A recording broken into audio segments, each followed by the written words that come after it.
석유 공기 물로 만든 비단, 나일론. 2. 나일론의 역사. 모사 비단인 나일론이 결국 20세기 중반에 태어났다고 하지만 이들의 탄생하기까지에는 과거의 약자들의 발판이 있었음은 물론이다. 합성 섬유가 태어나게 된 시초는 앞에서 설명한 쉔바인의 발견이다. 이때 영국의 수완은 에디슨과 전등 개발 경쟁을 벌이고 있었다.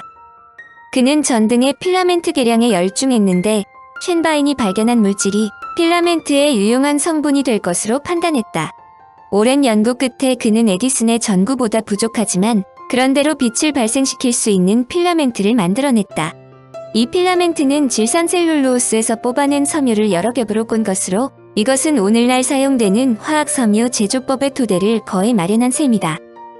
이보다 조금 앞서 파스테르의 제자로 프랑스의 귀족인 샤르도네 백작이 쉔바인의 연구를 계승하여 면화를 알코올과 황으로 완전히 녹인 뒤 여기에서 레이온이라는 섬유를 뽑아내는 방법을 찾아냈다. 이것과 1890년에 스완이 필라멘트를 연구하던 과정에서 찾아낸 실의 제조법과 결합하면서 암모니움 레이온, 비스코스 레이온, 아세테이트 레이온 등 레이온 섬유를 탄생한다. 레이온의 1889년 파리에서 열린 세계 박람회에 출품되자 선풍적인 인기를 끌었고 1891년 공장을 건설하여 생산을 시작했다. 당시까지 누에로만 만들 수 있었던 비단을 인공으로 만들었다고 알려졌으며 이름도 샤르도네 비단이라 불렸다. 그러나 샤르도네 비단은 폭발적인 처음의 반응과는 달리 별로 성공하지 못했다. 그 이유는 원료인 질산셀룰로스 때문이다. 질산셀룰로스는 폭발성이 강해 종종 면화약이라고 불리는데 질산과 반응을 적게 시키면 폭발성은 줄어들지만 인화성을 계속 남는다. 알려지기는 시가를 피우던 한 신사가 단백질을 샤르도네 비단으로 만든 옷을 입고 있던 여인의 옷에 떨어뜨렸다고 한다.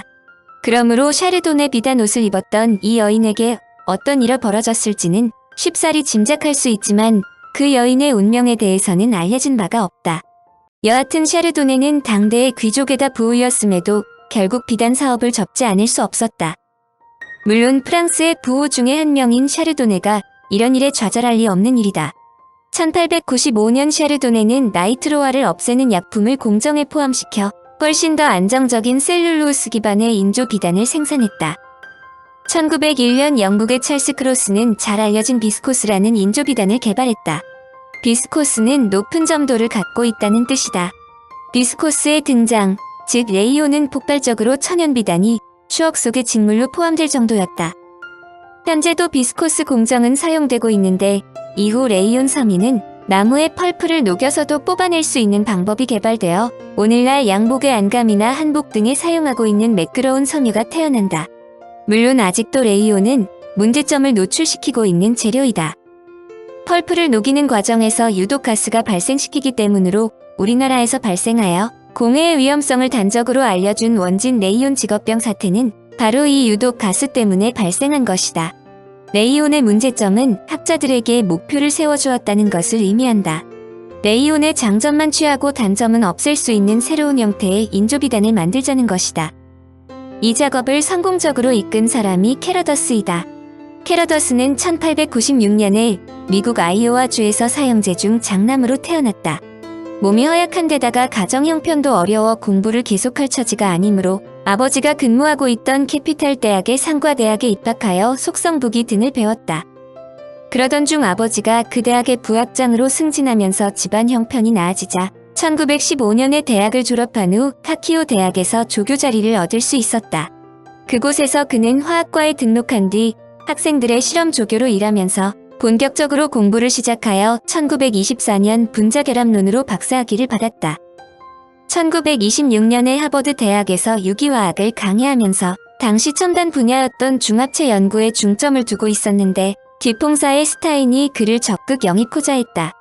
1927년 듀퐁사는 스타인의 주도하에 순수 연구에만 투입하는 예산으로 무려 20만 달러를 배정받았는데 그는 순수 연구가 성공하려면 각 분야에서 능력을 인정받은 사람을 채용해야 한다고 믿었다. 그러나 그런 사람들은 이미 안정된 직장을 갖고 있으므로 그들을 스카우트하는 것이 만만한 일이 아니었다. 그 대안으로 스타인은 쥐나 벨 연구소와 같은 방식, 즉 아직 큰 명성을 쌓지는 못했지만 뛰어난 과학적 잠재력을 가진 사람의 목표를 두었다. 스타인은 15명의 연구원을 채용하는 비용으로 예산의 거의 절반을 책정했다. 이때 많은 전문가들이 하버드 대학의 유기화학 강사인 31세의 캐러더스를 추천했다. 그런데 캐러더스는 아무리 듀퐁에서 연구를 보장한다고 하더라도 자율성이 저해될 수 있다며 5번의 영입 제안을 거절했지만 결국 듀퐁 연구소 유기화학부장이라는 직함과 강사 봉급의 2배를 지급하겠다고 조건해 1928년에 듀퐁사로 자리를 옮겼다. 물론 그가 하버드 대학에서 자리를 옮긴 것은 가르치는 일에 열의를 느끼지 못하고 있던 차에 여하튼 무제한의 자유와 자신이 발견한 사실을 발표할 권한을 보장한다는 듀퐁사의 약속에 마음이 끌렸기 때문이라고 알려진다.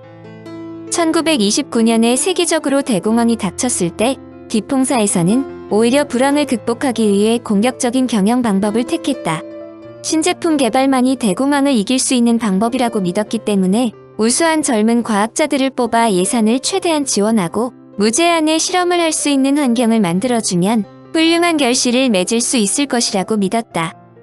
사실 이런 결정은 듀퐁으로서도 큰 도전이었다. 당시의 기초과학 연구는 대학교에서 주로 했으므로 기업에서 전망이 반드시 보장되지 않는 연구에 투자한다는 것은 상당한 모험이었다. 놀라운 것은 듀퐁사가 약속대로 다른 곳에 투자는 모두 축소하였지만 캐러더스의 연구에는 지원을 아끼지 않았다. 이와 같은 회사의 전폭적인 지원에 힘입어 캐러더스는 나일론과 같은 인조 섬유를 개발하기 위해 그야말로 엄청난 인원과 물량을 투입하였다. 캐러더스 휘하의 연구원만 230명이었고 예산은 1930년대에 이미 $2,000만 넘어섰다. 그는 조수인 아널드 콜린스와 함께 아세틸린에서 얻은 천연 그대로의 혼합물을 기존 방식대로 정제했더니 이상한 소량의 액체가 분리된다는 것을 발견했다. 이 부가 생성물은 이소프렌과 유사성에서 클로로프렌이라고 명명되었으며 추후에 네오프렌이라는 이름으로 불렸다. 이 물질은 이소프렌과 유사하나 중합되는 네오프렌을 조수인 아널드 콜린스와 함께 합성했다. 그들은 DVA라는 특이한 화합물을 중합하다가 고체 물질을 포함한 것으로 보이는 새로운 희색 액체가 생긴 것을 발견했다. 콜린스는 이 물질을 스폰지처럼 눌러서 짜보았는데 그 물질은 흰색의 고무 같은 물체가 되었으며 테이블 위에서 공처럼 튀어다녔다. 더욱 중요한 것은 이 물질의 형태를 변형시켜도 원래의 모습으로 돌아간다는 것이다. 이렇게 발견된 최초의 합성 고무인 네오프렌은 천연 고무보다 더 단단한 것으로 밝혀졌고 제2차 세계대전 때엔 매우 중요한 군수품이 된다. 나일론은 발명부터 판매까지 그야말로 현대기업이 누릴 수 있는 모든 방법을 동원하여 판촉에 들어갔다. 캐러더스가 발견한 세계 최초의 합성 섬유를 폴리머 6-6이라고 명명한 후 석유, 코팅 재료, 필름, 플라스틱 등으로 가공해 본 후 세상을 깜짝 놀라게 할 수 있다고 생각하자 발표까지 철저하게 비밀을 유지했다. 그들은 실험 재료에서 떨어져 나간 부스러기 한 조각도 남김없이 회수하여 무게를 달아 한 조각의 나일론도 회사 밖으로 유출되는 일이 없도록 철저히 감시했다. 그러면서 수킬로미터에 이르는 스타킹을 생산하는 편물 기계들을 설치했다. 그들은 실험 재료에서 떨어져 나간 부스러기 한 조각도 남김없이 회수하여 무게를 달아 한 조각의 나일론도 회사 밖으로 유출되는 일이 없도록 철저히 감시했다. 그러면서 수킬로미터에 이르는 스타킹을 생산하는 편물 기계들을 설치했다. 듀퐁사는 1938년 10월 27일에 나일론 스타킹을 연금술과 비유하여 발표하자 대중들은 충격과 환호했다. 대중의 열광은 1년 후에 열린 세계 박람회까지 계속되었고 한 소비자는 다음과 같이 열광했다. 제 다리의 느낌이 달라졌어요. 마치 하늘을 나는 것 같아요. 나일론의 발명은 관련 산업의 성장을 촉진시켰다. 그전에는 여성들이 신는 스타킹은 얇지도 않았고 속이 비치지도 않는 실크, 무명, 레이스사, 레이온 등으로 만들어졌다. 그러므로 여성들은 다리에 털을 면도할 필요도 없었지만 나일론 스타킹 때문에 면도기 산업이 호황을 맞을 정도였다. 나일론 스타킹이 나온 첫 해 무려 6,400만 족의 나일론 스타킹이 제조되어 판매되었다는 것으로도 그 열광을 알 수 있다. 나일론은 제2차 세계대전 때 수많은 인명을 구하기도 했다. 명주보다 단단한 나일론은 낙하산에 사용하기에 적격이었기 때문이다. 나일론이 전략물자로 선포되자 나일론 스타킹의 생산이 금지되었다. 나일론은 항공기 타이어, 방탄복, 텐트, 구두끈, 해머, 화약복, 다양한 종류의 밧줄 등을 만드는 데 사용되었고 미국 전역에서 수백만 명의 여성들이 자신들의 스타킹을 기부하여 낙하산을 만들도록 주문했다. 1945년 다시 나일론 스타킹의 판매가 허용되자 미국은 그야말로 혼돈의 세계로 들어갔다. 피츠버그에서는 1만 3천 켤레의 스타킹을 사기 위해 4만여 명이 줄을 서기도 했으며 스타킹을 먼저 사겠다고 여자들끼리 머리채를 꺼들며 싸우는 일조차 벌어졌다. 신문에서는 여성들은 나일론을 위해 치열한 공방을 하느라 목숨을 건다라고 기사까지 게재하여 나일론이 곧 다가올 패션혁명의 막을 열었다. 블라우스와 낙하산의 재료로 출발한 나일론은 양말, 스타킹, 속옷, 혼방, 어망, 로프 등으로 그 영역을 점차 확대했다. 이 새로운 합성 고무는 천연 고무와 달라서 기름이나 가솔린, 오존 등에 놀라울 정도로 내성이 강하다. 1960년대 이후에는 나일론 페이퍼와 나일론 플라스틱으로 응용되어 포장지, 필터절 연체 등과 같은 종이 제품과 베어링 밸브 패킹과 같은 기계 부품을 제작하는 데 필수적인 재료로 사용된다. 공업용 호스나 벨트, 구두창, 창문의 게스킷, 전선 케이블의 커버로 사용되고 있으며 동맥 수술을 할 때 없어서는 안 될 인공혈관으로도 사용되고 있다. 참고적으로 나일론의 이름에는 매우 재미있는 해프닝이 있다고 진정일 박사는 적었다. 나일론이란 이름의 제품이 시판되자 일본이 발끈한 것이다. 당시 비단은 일본의 농림성이 주도하고 있었는데 미국 측이 농림성에 코를 납작하게 해놓았다는 뜻에서 농림의 영어 발음을 거꾸로 하여 나일론으로 명명했다고 주장했다.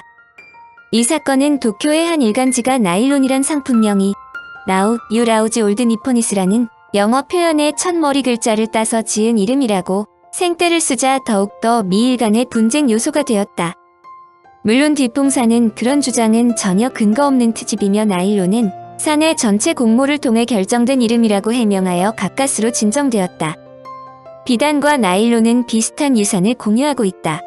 이것은 단순히 둘 사이의 화학 구조가 비슷하다는 차원이 아니다. 두 중합체 모두 자기만의 방식으로 당대의 세계 경제에 지대한 영향을 미쳤다. 비단에 대한 수요 때문에 세계 무역로와 새로운 무역협정 등이 맺어졌고 비단으로 도시와 무역이 성장했다. 한마디로 비단처럼 지구촌 곳곳에 엄청난 부와 변화를 안겨준 물품은 거의 없다. 근래에 태어난 나일론도 마찬가지이다. 비단을 모사하려는 학자들의 꿈은 이루어져 수많은 현대 직물과 소재의 도입으로 현대 사회에 엄청난 영향을 끼쳤다. 과거에는 식물이나 동물이 옷을 만드는 데 필요한 원재료를 공급했지만 오늘날에는 원유를 정제할 때 나오는 부산물이 수많은 직물의 원재료가 된다. 한마디로 상품으로서 원유가 과거 비단이 맡았던 자리를 차지한 것이다. 과거의 비단이 그러했던 것처럼 원유에 대한 수요가 새로운 무역협정을 맺게 했으며 무역로를 열었고 기존 도시들을 새로운 시대에 맞게 변모시켰다. 노예, 비단, 원유, 인조비단 만만세라 아니할 수 없다. 우울증으로 자살. 뒷봉사의 전폭적인 지원과 홍보로 나일론이 세상을 바꾸는 물질로 변했지만 캐로더스는 자신이 발견한 제품이 전후 최대의 상품이 될 것으로 생각하지 못하고 1937년에 시한화물을 마시고 자살했다. 이유는 그의 상관인 볼튼이 그의 발명품을 인정하지 않고 다른 제품을 생산하겠다고 통보했기 때문이라는 것이 정설이다. 캐러더스의 상관이었던 스타인은 캐러더스를 비롯한 연구원들의 신제품 개발이 잇따라 성공하자 부회장으로 승진했다. 그의 후임으로 온 사람이 볼튼인데 그는 기초연구에 특권을 주었던 스타인과는 전혀 다른 스타일의 소유자였다. 그는 오직 상업적으로 활용할 수 있는 구체적인 성과만 중요시하여 캐러더스 연구팀에게 자유로운 기초연구보다는 상업성이 있는 연구에 몰두할 것을 요구했다. 특히 캐러더스 팀이 발견한 나일론이 당시에는 매우 불안정하다는 것을 지적하고 상업적으로 가치가 있는 좀 더 안정된 섬유를 개발하라고 요청했다. 캐러더스가 처음에 개발했던 나일론은 질기지 않아서 상업적 가치를 가지지 못했던 것은 사실이다. 송성수 박사의 글에서 인용한다. 나일론이 생성되는 과정에서 물방울이 부산물로 나오는데 그 물방울이 반응 용액으로 다시 들어가 중합작용을 억제했기 때문이다. 그런데 1934년 캐러더스는 레이온 섬유를 가공하는 방법에 착안하여 폴리아미드를 압축시킴으로써 나일론 실을 생산하는 데 성공했다. 그런데 문제는 볼튼이 다른 제품을 선호했다는 점이다. 캐러더스는 1935년 봄에 50폴리아미드를 최적의 나일론 후보로 추천했다. 그러나 볼트는 5-10 폴리아미드를 만드는 데 필요한 물질의 값이 비쌀 것으로 판단하고 벤젠 화합물로부터 나일론을 값싸게 제조할 수 있는 6-6 폴리아미드를 선호했다. 연구개발을 실제로 담당하는 사람과 연구개발을 관리하는 사람 사이에 갈등이 생긴 것이다. 볼튼이 6-6 폴리아미드를 중점적으로 개발하라고 요구하였음에도 캐러더스는 자신의 연구 스타일을 계속 고집했다. 원래부터 약간의 우울증이 있었던 캐러더스는 1936년에 결혼한 뒤 더욱 심해져 신경쇠약으로 발전했다. 결국 1937년 4월 29일 필라델피아의 한 호텔에서 청산가리를 먹고 자살했다. 6-6 나일론에 대한 특허를 신청한 지 3주일이 지났을 때이다.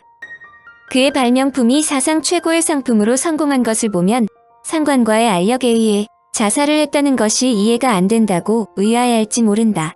그러나 우울증 치료에 사용되는 약은 1950년대에서야 비로소 개발되었다. 캐러더스가 살던 당시에는 아무리 명예와 부를 갖고 있는 사람도 자살의 충동을 막을 수 없었다. 학자들은 네오프렌과 나일론이 두 제품이 현대 인류에 미친 영향을 감안할 때 여러 사람이 각각 개발했다고 하더라도 그들 모두 노벨상의 수상자가 될 수 있었을 것이라고 생각한다. 1953년 슈타우딩거가 중합체에 관한 연구로 노벨 화학상을 받았다는 점을 볼 때 더욱 그렇다. 노벨상도 우울증에는 도리가 없었던 것이다. 나일론이 공전의 성공을 거둔 신화의 배경에는 이와 더불어 두 가지 획기적인 상업적 전략이 채택되었기 때문이다. 첫째는 나일론 섬유를 뽑아내는 방법으로 레이온 섬유를 뽑아내는 건식 방사법이나 아세테이트 섬유를 뽑을 때 사용하는 습식 방사법이 아니라 새로운 용융 방사법을 선택했다. 둘째는 나일론을 처음 상품화하면서 여성용 블라우스에 사용되던 값비싼 비단을 대체하려는 전략을 구사한 것이다.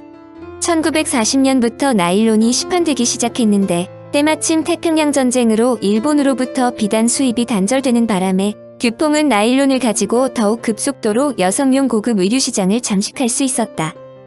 결국 원 발명자는 우울증으로 자살했지만 나일론의 성공은 탁월한 기술로 발명된 제품을 적절한 상품화 전략으로 성공한 것이다.